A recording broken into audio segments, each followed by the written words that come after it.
Now February is that time of year when we can start to do some sowing and planting, but it is quite limited compared to the later growing months. However, on the allotment or in your vegetable patch, there's plenty you can do to prepare for the growing season to try and make it as successful as possible. And in this video, I'm going to give you 1 or 2 tips for things that I'll be doing in preparation for the new growing season on my allotment over the next few weeks and months in order to try and make my growing as successful as possible. So if you do like this video, don't forget to give it the thumbs up, and if you want to subscribe to the channel for future videos on how to sow and grow fruit and veg and 1 or 2 recipe ideas, don't forget to press the subscribe button. Now in February, no allotment or garden or vegetable patch is ever going to look its best because we're still in the throes of winter. We're still subject to heavy winds and rain, and your vegetable patch would have suffered from that all over the winter period. So it's never going to look its best, and it's easy to look at an allotment or a garden or a vegetable patch and think to yourself, there's so much to do.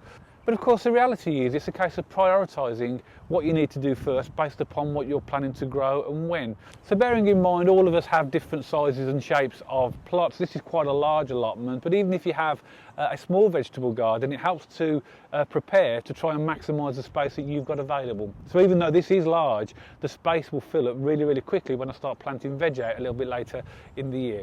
So what we're going to do then is go around the allotment, and I'm going to talk you through some of the jobs I'll be doing over the next few weeks in order to prepare for the new growing season. One thing I know as vegetable growers that we always have a constant battle with is weeds, some more than others. If, for example, you use a no-dig method, then the likelihood is you'll have less of a problem with weeds. I don't choose to do that. I prefer to do the dig method and just to keep it on top of the weeds as and when I need to. So don't be alarmed if you've got a plot where you've got lots and lots of weeds.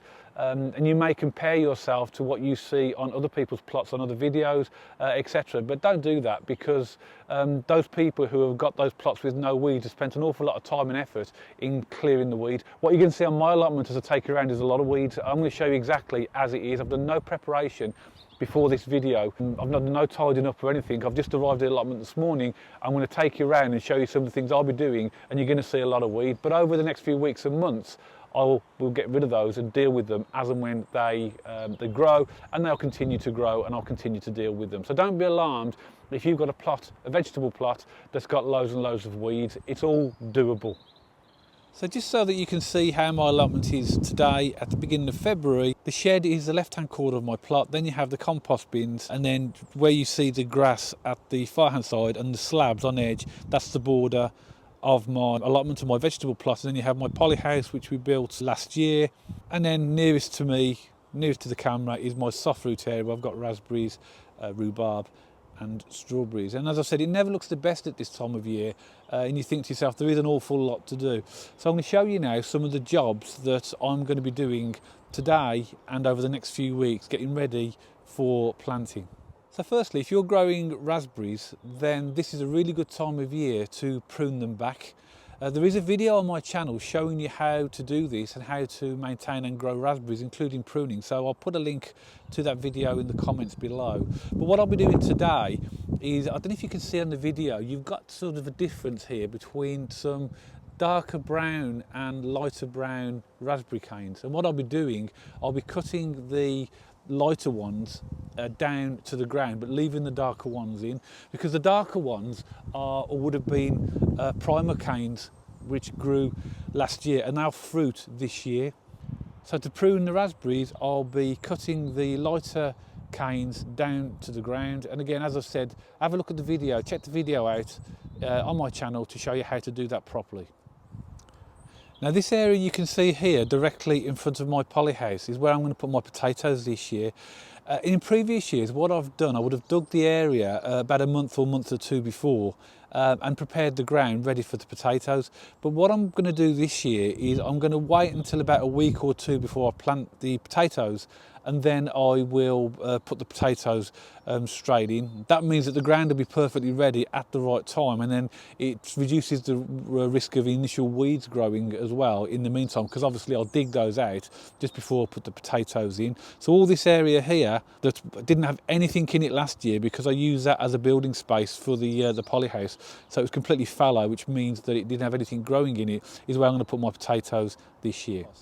As you can see, the rhubarb has already started to grow, and it's always one of the first things to grow in this allotment. It's in a really nice sunny position, and rhubarb really likes that. What I did at the end of the last growing season was take out all of the softer rhubarb stalks and literally mulch this over with my own homemade compost and leave it over the winter. I will need to do a little bit of weeding in between the rhubarb, but that'll start to grow quite well. You can see all the grass and the weeds on my paths over here, and I do actually like a tidy allotment. It might not look like it at the moment. All of these weeds will come off when I start to dig and prepare the beds. But you know, it's just at this time of year that as the temperature starts to rise, the weeds will start to be a little bit more prolific. Now, if you've looked at previous videos, you know that I do grow a lot of strawberries. I've got 2 full beds of strawberries. I have got a 3-year growing rotation plan for my strawberries, and again there are videos on the channel showing you how I grow my strawberries and how I rotate them. But what I'll be doing at this time of year is digging up these strawberries here. They're the ones that are slightly mounded and a little bit browner. There's about 6 rows of strawberries that will come up in this bed. They'll be dug up completely and the ground will be dug, and I'll put new strawberries in there. And the reason for that is that these strawberries are over 3 years old. These are the oldest ones. And if I could leave them in this year, and I would get some strawberries, but they'd be very, very small. It's not worth it. So what I'll do is over the next couple of weeks is dig up these strawberries completely. I'll discard them, and then I'll replace them with new strawberries, which will come from the runners from the existing ones that I have here, and these will be my new plants. And there is a bit of weeding to do in between here. I do find, because I grow so many strawberries, in order to get them ready, i.e. dig them up, put the new ones in, you know, getting the runners out and weeding it, it does take a couple of days worth of work just on the strawberries alone for me to get it how I want it. And what I'll do as well, when they start to flower, which means they're getting ready for fruiting, I'll then net them as well. I did promise you some untidy beds, and this is where I had my celery and my butternut squash last year, and obviously where the metal support frames are, that's where I have my climbing French beans and mange too. So this needs to be dug and tidied up, ready for the new vegetables to go in it. But like I say, as bad as it looks, you know, that'll take me a couple of hours to dig and to get that ready. So it's not actually as bad as it looks. It's okay to have a few weeds on your allotment. What I've also been doing for the ground that I dig, depending on what vegetables I want to grow, I'll give it a small covering of fish blood and bone fertiliser after it's dug, and then water it in. Some people choose to use manure, but I have a problem getting manure, unfortunately. I do have availability. I do have a local farmer who said I can have manure, but it's just getting it to the allotment that's the problem. So I tend to supplement my ground with fish blood and bone to give it nitrogen, phosphorus and potassium, which is good for most vegetables. Now here you can see my broad beans, which I planted in November. This is a variety called Valenciana, but now at this time of year in February, you can see that they're starting to get a little bit height on them. And there is always a risk at this time of year of winds and quite harsh weather. So what I'll be doing is I'll be providing some support for these over the next couple of days with canes, put some canes up and a little bit of twine, just to give them that extra level of support. I'm quite pleased with them. I've never grown this variety of broad beans before, and you can see a few gaps where the seeds haven't germinated, but on the whole I'd say 75 to 80% of what I planted have germinated. I am going to put another sowing of broad beans in later this month as well, in February, because we do like broad beans and I do like a good regular supply. The good thing about broad beans as well is that they freeze well, so if you grow a lot, you can take them out of their casings and put them into bags and put them in the freezer, so we have a good supply of broad beans all year round.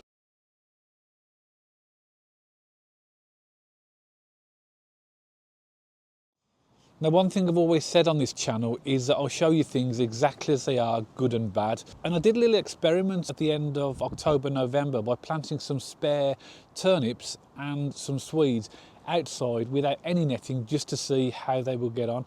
But as you can see, they have been completely decimated by insects, even in the winter.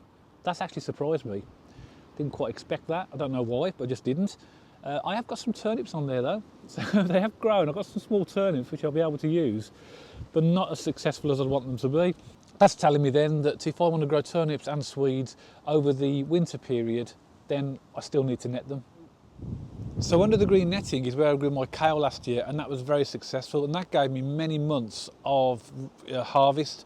Now that's all finished, all I need to do now is take the netting away, and that area will be dug ready for the new vegetables that will go in there. Next to them I have spinach, and this was amazing last year, this spinach. I've left it in all over winter, and what I'm going to do is just cut it back and see if it will regrow. I don't know if it will. But last year it's one of those crops that are called cut and come again. Basically you cut them and they just keep growing. I had loads of spinach last year. It's looking actually okay in terms of its condition, so I'm going to cut it right back and just see if it will grow again later this year. You never know. If not, I've got some seeds ready to plant, ready for some new spinach. And this was one of my most successful vegetables last year, which is some swedes. As you can see, I netted it. There is a video on my channel showing you how I grew the swedes differently compared to previous years and why they were successful. And what's amazing, as you can see, even at the beginning of February, I've still got a load of swede ready to harvest. I left the netting on over the winter period, and now once I've harvested all of these over the next probably month, I will take the netting off, dig the ground and prepare it ready for the new veg. But if you haven't tried the variety of swede called Helena, I'm absolutely amazed by how much swedes I got last year. I'd never grown it before, so definitely worth giving it a try. And then we come inside the polyhouse. Now remember, this was only built last year, so everything that I've grown in here has been very experimental. And as you can see, there's still, at the beginning of February, lots of growth in here. But I am going to have a rethink in here and a replan. Now all of this growing here is a mixture of a few cauliflowers all year round, pak choy, there's some Chinese cabbage, and there is a bit of winter gem lettuce mixed in there. So I'll harvest what I can, but the idea this year is that I'm going to be digging up all of this. I'm going to be putting a wider path just to the left of the green netting, and then I'm going to be putting some homemade and multi-purpose compost in here, and then planting probably, I think this year I'll limit this to my summer vegetables, so that'll be my lettuces, spring onions, obviously things like peppers and tomatoes and other crops as well, because there's quite a lot of space to go in here. Underneath we have leeks, and again experimental again. I just had the space and they seem to be growing really nicely. Really pleased with them, so I'll let them grow on and continue to grow. And here I have my onion seeds, which I planted right at the beginning of January. They are a variety called Kelsey, and the other tray are a variety called Exhibition. So I'll give them another possibly couple of weeks, and then I'll transplant them into individual seed pods. I've still got, and I've been picking this for a long time, Mizuma, which is a mustard leaf, and behind that there's a little bit of spinach left that I'll tidy up and get the trays ready for replanting. So that's been really good as well this year. So as you can see, there's plenty for me to be getting on with in preparation for the new growing season. All of that's not going to be done in one day or 1 week. Everything I've discussed on the video is going to take a bit of time. So just bear that in mind. If you've got a plot that does demand a lot of work, just do a bit at a time and you will eventually get there. When you look around my plot in May or June or July, it'll look completely different based upon what you're looking at today, because of all the work and the new planting that'll actually be in there. But I really would be interested to know what you're doing to prepare for the all growing season. What are you doing in terms of preparation? Maybe what are you growing? Is there anything that you're doing that requires something different maybe than you've done in previous years? Or maybe you've learned something where you've made mistakes in the past that you can share with others. That'll be great. If you have, then please put them in the comments below, because I really want people on this channel to share experiences with what other people are doing as well. That's good and bad. As you've seen from my allotments, it's far from perfect. You know, there's weeds in there, there's plants that haven't worked, and that is the nature of vegetable growing, but it is great fun. So hopefully I'll give you some ideas about how you might start to prepare for your new growing season. February is a great time. You're not really involved at this stage in major sowing, because you can't, in certain parts of the world where you've got climates that are a lot colder, you can't really plant an awful lot. There are some things you can, but not an awful lot. So that's a great time, therefore, to think about preparing for next year. So if you have enjoyed the video, please give it the thumbs up. And if you want to subscribe to the channel for future videos on how to sow and grow fruit and veg, and 1 or 2 recipe ideas, then please press the subscribe button. And I'll see you all on the next video.